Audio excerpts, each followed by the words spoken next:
Que alegria participar dessa série, que privilégio a gente estar participando dessa série que eu acho que já tem abençoado a vida de algum de vocês, né?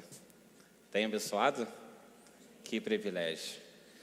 E o Senhor já tem falado bastante conosco e hoje quero convidar você a ler uma palavra no Evangelho de Lucas,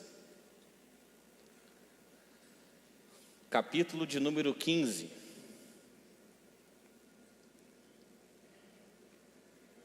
Evangelho de Lucas, capítulo de número 15, a partir do versículo 11. Se você não tiver sua Bíblia aí, nem o aplicativo, o Alan acho que preparou isso, no telão aqui. Diz assim: Jesus continuou: um homem tinha 2 filhos. O mais novo disse ao pai: Pai, quero a minha parte da herança. Assim, ele repartiu a sua propriedade entre eles.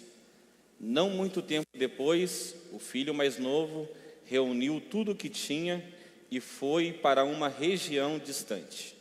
E lá desperdiçou os seus bens vivendo irresponsavelmente. Depois de ter gasto tudo, houve uma grande fome em toda aquela região e ele começou a passar necessidade. Por isso, foi empregar-se com um dos cidadãos daquela região, que o mandou para o seu campo a fim de cuidar de porcos. Ele desejava encher o seu estômago com as vagens que os porcos comiam, mas ninguém lhe dava nada. Caindo em si, ele disse: quantos empregados de meu pai têm comida de sobra, e eu aqui estou morrendo de fome. Eu me porei a caminho e voltarei para meu pai, e lhe direi: Pai, eu pequei contra o céu e contra ti. Não sou mais digno de ser chamado teu filho. Trata-me como um dos teus empregados. Quero falar um pouquinho sobre a graça de Deus. O tema graça, a palavra graça, é um pouco descontextualizada para a gente, em função da sociedade e o mundo que a gente vive nos dias de hoje. Quando alguém fala é de graça, gera para a gente já uma desconfiança. Quando alguém diz para ti: eu vou te levar lá na igreja na D55, você vem pela primeira vez, e você já fica desconfiado, alguém naquela igreja vai tentar tomar o meu dinheiro. E a gente diz: não, é de graça. E quando a gente vai apresentar você a primeira vez como visitante, a gente diz: levanta a tua mão que alguém vai te dar uma lembrancinha, um presente. E o pessoal fica: puxa vida, não vão cobrar nada e ainda vão me dar um presentinho. Alguma coisa está errada nesse negócio. A gente desconfia quando é de graça. Eu lembro de uma história que o meu irmão trabalhava e passava, sempre que ele descia do metrô, tinha uma pessoa entregando uma raspadinha. E ele raspava e tinha lá, era de um curso de inglês, na raspadinha estava escrito: você ganhou 10% de um curso de inglês. Ele: poxa, já sei como é que é essa história. Eu vou chegar lá, o preço vai estar mais alto, eles vão me dar 10% de desconto. Passava no outro dia, você ganhou 10% de desconto num curso de inglês. Mas um dia ele raspou e estava lá: você ganhou um brinde, passe na nossa central. Puxa, um brinde, gente. Então ele vai, a moça pega a raspadinha dele no balcão de atendimento. Ah, tá. Pegou a legenda, porque tinha uma legenda, e na legenda estava: você ganhou 10% de desconto no curso de inglês. De graça a gente sempre desconfia. A palavra graça não traduz muito porque a gente vive num mundo de desgraça. A gente se habituou com os nossos filhos a não ter TV aberta já faz um bom tempo. E agora que eles estão maiorzinhos, de vez em quando eu ligo lá no Jornal Nacional. Só que se eu botar um balde embaixo da TV, gente, o que acontece? Enche de sangue. Vocês já sabem. É desgraça em cima de desgraça. Daí fica difícil a gente falar de graça, porque a gente está acostumado com a desgraça, que nada mais é que a ausência da graça. E esse é um texto da palavra de Deus que traduz essa palavra graça. Graça, algo que a gente não merece, mesmo assim a gente tem. Graça, se a gente está recebendo agora uma família de venezuelanos, e eles não tinham uma casa, eles estão vindo simplesmente com a muda do corpo. Se eu pegasse a minha casa com tudo que tem dentro dela, todos os meus pertences, e dissesse aqui para essa família: pessoal, é o seguinte, está aqui a minha casa, eu abro mão dela e vocês vão morar agora, vão ser os moradores dessa casa, e eu estou saindo, liberando essa casa para vocês. Isso é graça. Custa tudo para mim que estou dando, e não custa nada para quem está recebendo. E a graça de Deus é assim. Mas a gente só vê desgraça, e nessa desgraça que a gente vê requintes de crueldade nessa desgraça. A gente olha para o nosso lado e a gente vê devastação, a gente vê famílias, casamentos que a gente diria, esse casamento é para a vida toda, é para ser eterno, e esse casamento daqui a pouco já não dura tanto assim e está acabando. A gente vê multinacionais que a gente dizia: nossa, como essa empresa é forte, representa o nosso estado e o nosso país, uma multinacional de repente, e quebra. E um pai de família que está lá e agora está em desgraça, porque recebe o seguro-desemprego, ganhava um salário e não consegue se recolocar no mercado de trabalho. E a gente vê a nossa economia indo de mal a pior. A gente vê requintes de crueldades, porque a gente liga a TV e a gente não consegue entender como é que um pai, um homem, um adulto, consegue pegar uma menina, que a gente diz: puxa vida, é um anjo. Uma criança é um anjo, mas com requintes de crueldade, um homem pega uma menina violenta e depois mata. E a gente não consegue entender, mas que desgraça é essa? Que falta de graça, onde é que está a graça nisso tudo? Onde é que foi a graça? E quando eu olho essa palavra, onde Jesus conta essa parábola, que é uma das minhas preferidas, e se a gente analisar essa parábola de trás para frente, a gente também não consegue entender como é que um jovem, filho de um fazendeiro, estava desejando comer as bolotas que os porcos comiam. A gente não consegue entender. Filho de fazendeiro. Quem já trabalhou numa empresa e na empresa tinha o filho do dono, gente? Já trabalharam. Você diz: cara, não adianta. O filho do dono não dá. O filho do dono sempre tem médico sexta de tarde. É uma coincidência incrível. Tem dentista segunda de manhã. São os dias que ele mais marca médico. Eu fico pensando nesse cara, que era filho de um fazendeiro, embora ele tivesse que cumprir os afazeres da fazenda, de repente coordenar o pessoal, a equipe que ia lá, ia roçar um pedaço, ia capinar, mas igual, ele era o filho do dono. Ele é quem poderia ter algum tipo de privilégio, de, por exemplo, sair um dia um pouquinho mais cedo e dar uma pescadinha, ou acordar um pouquinho mais cedo e dar uma pescadinha. O café da manhã dele não era lá onde ficavam os empregados, não. Era na mesa junto com o pai. No cafezinho dele da manhã tinha porquinho com torresminho, gente. Era coisa muito boa. E um dia, ele achou que já não estava tão legal assim na fazenda do pai. Disse: puxa vida, mas aqui o pai está querendo impor alguns tipos de regra que não dá para mim. E eu não quero mais ficar aqui.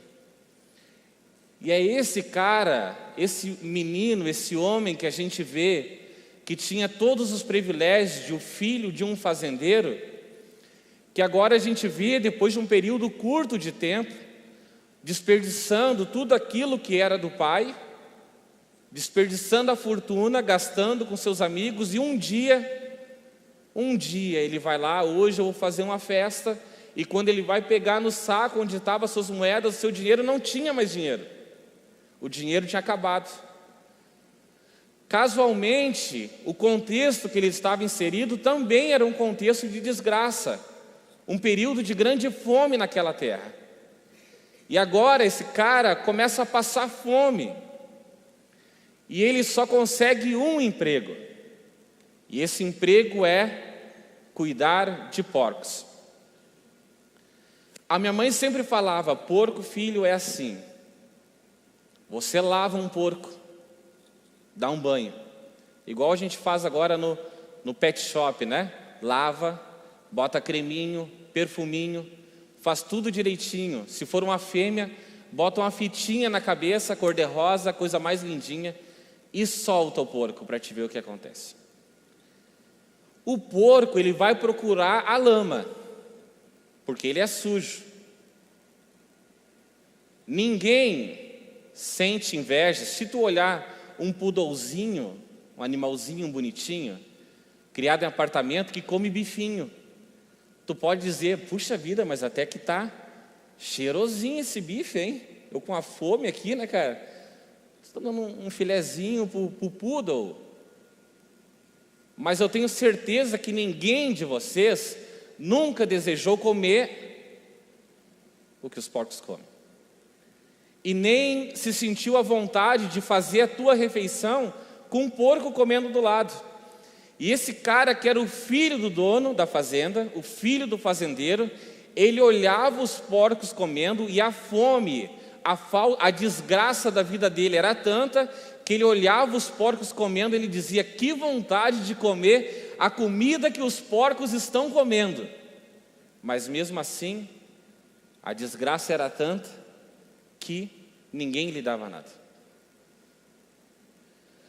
Essa situação, ela se assemelha com um monte de coisa que a gente pode comparar, como por exemplo, a gente fica pensando: como é que esse homem pode matar uma menina depois de violentar ela? Uma menina, uma criança. É na mesma ordem que um homem, filho do dono de um fazendeiro, deseja comer a comida que o porco come. Porque esse texto, Jesus está ensinando para a gente que quanto mais distante a gente está do Pai, mais perto a gente está dos porcos. Quanto mais longe de Deus a gente está, mais perto da sujeira e do pecado a gente está. É mais longe da graça.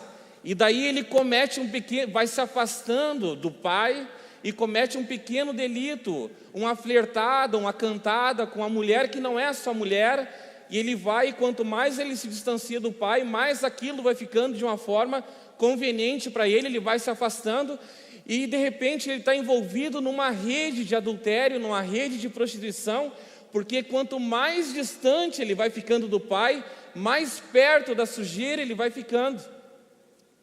É o cara que entra na política perto de Deus e ele está lá: não, eu vou ser um político que vou lutar pela minha cidade, eu vou lutar pelo meu país, eu vou lutar pelo meu povo, e ele está ali coladinho em Deus, dependendo de Deus, confiando em Deus, e só que a maneira como ele vai se distanciando de Deus, ele vai recebendo ofertas, e ele vai se afastando, e quando ele, mais longe dessa graça e da presença do Pai ele está, mais envolvido ele está nesse negócio que a gente acha que nunca mais vai ter fim, que é uma lava-jato, por exemplo. Cadê aqueles políticos que eram honestos lá, que começaram honestos, que começaram com princípios, alguns deles se dizendo até honrar a Deus, perto de Deus? E pode parecer estranho alguém cometer esses tipos de crueldade, mas a verdade é que quanto mais a gente se afasta de Deus, mais distante dele, mais perto a gente vai ficando de desejar comer o que de mais sujo esse mundo tem para oferecer para a gente. E a pergunta é: como é que a gente faz? Qual que é a cura então para essa ausência da graça de Deus? O que a gente pode fazer para fazer esse caminho inverso, de ao invés de se contentar com a sujeira das coisas vãs desse mundo, a gente estar mais próximo de Deus, confiando em Deus, dependendo de Deus? Qual é a cura para que a gente seja um participante dessa graça de Deus? Jesus disse que ele caindo em si. É quando a gente, na nossa mente, começa a lembrar que aquilo que o Pai dizia, que eram valores importantes, que para a gente talvez um pouquinho era antiquado, quadrado, a gente começa a ver que esses valores de fato são relevantes para a nossa vida.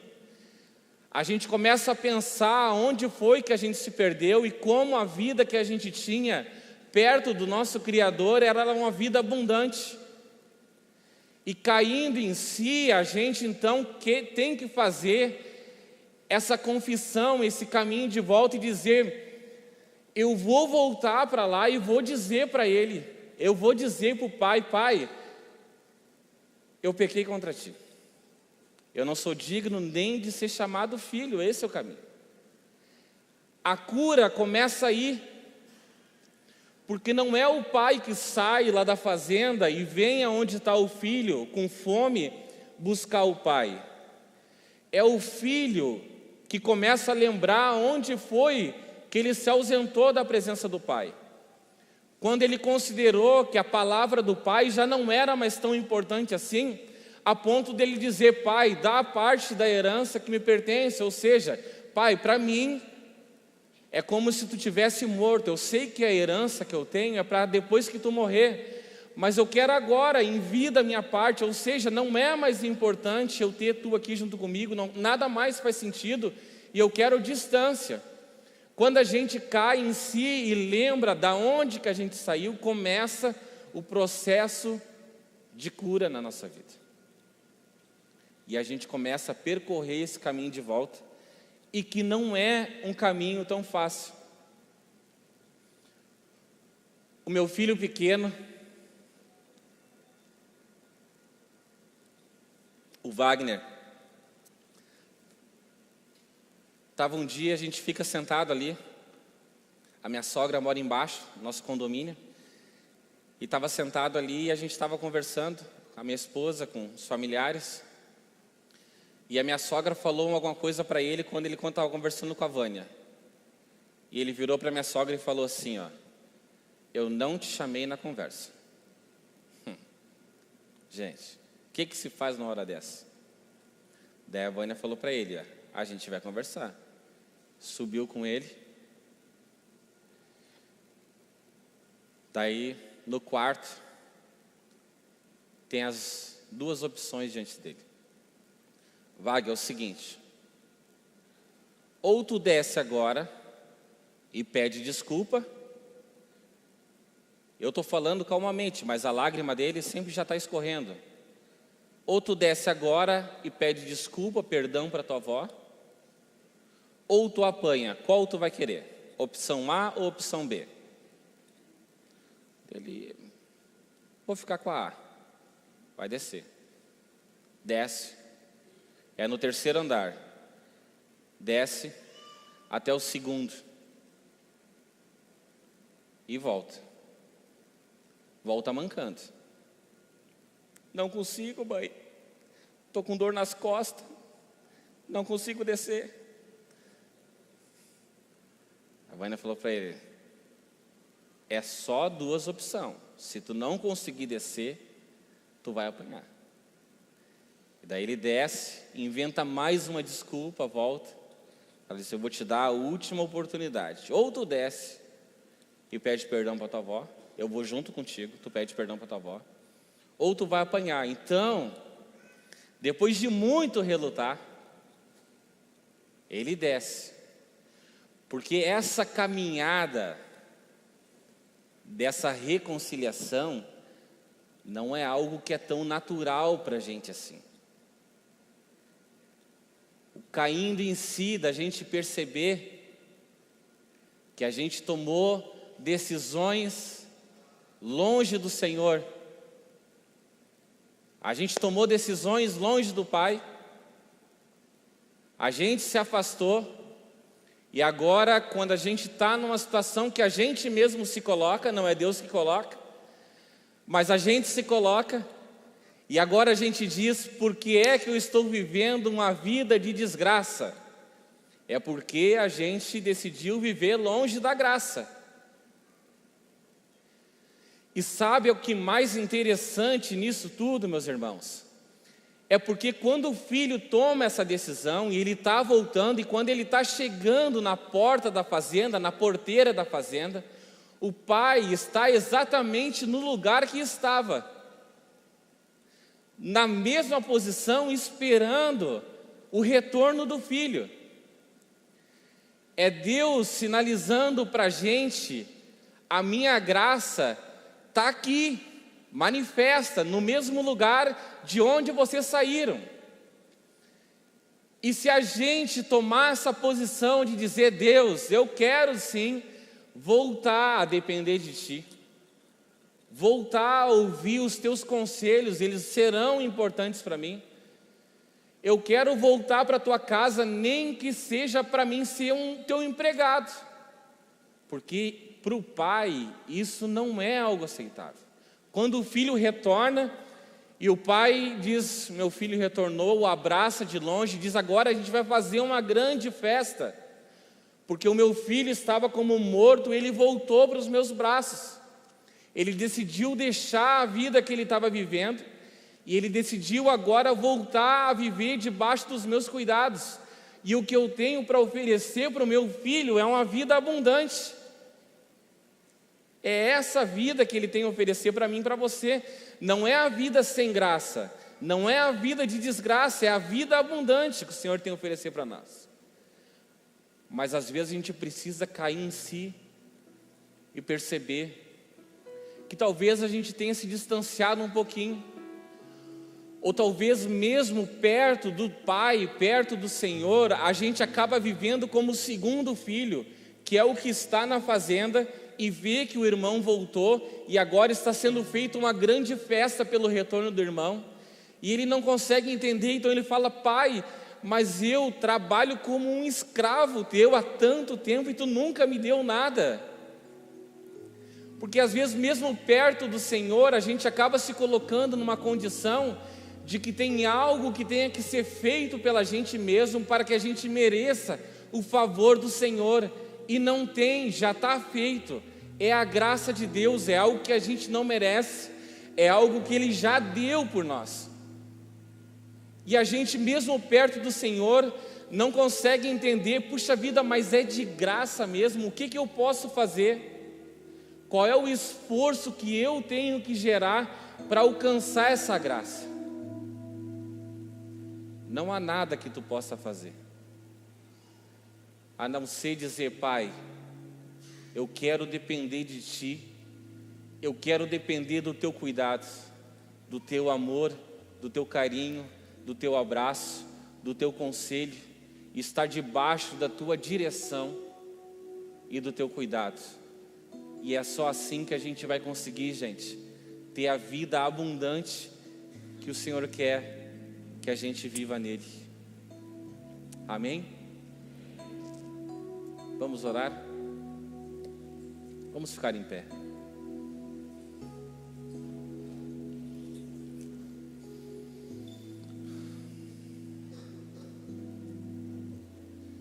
Sempre é uma oportunidade da gente se reconciliar com o Senhor. Jamais me deixará. Sempre é uma oportunidade da gente dizer: Senhor, quem sabe eu me afastei um pouco. Quem sabe eu me afastei um pouco. E aí tu começa a cair em si, começa a ver aonde é que foi que tu deixou de seguir o conselho do Senhor, os ensinamentos do Senhor, e se afastou um pouquinho da graça de Deus. Porque a gente pode se distanciar do Senhor o quanto for, Mas não existe nada, e tudo está nada em ti. que nos separe do amor do Senhor. O amor do Senhor, Ele invade as profundezas da terra, invade o céu, invade o mar. Não há onde a gente possa se esconder o amor do Senhor. Eu quero orar nessa noite por quem quer fazer essa oração de dizer: Senhor, eu preciso voltar. Eu preciso voltar um pouco mais para perto de Ti. Ou quem quer orar e dizer: Senhor, não me deixe sair daqui. A oração de Moisés, dizendo: Senhor, nós não queremos sair daqui se a Tua presença, se a Tua graça, ela não estiver juntamente conosco nessa caminhada. Quero convidar você que deseja orar assim, que saia do seu lugar agora, enquanto a gente canta, e a gente vai estar fazendo a oração, em nome de Jesus. Eu me rendo aos Teus pés, és tudo que eu preciso pra viver. Eu me lanço aos Teus braços, onde encontro meu refúgio.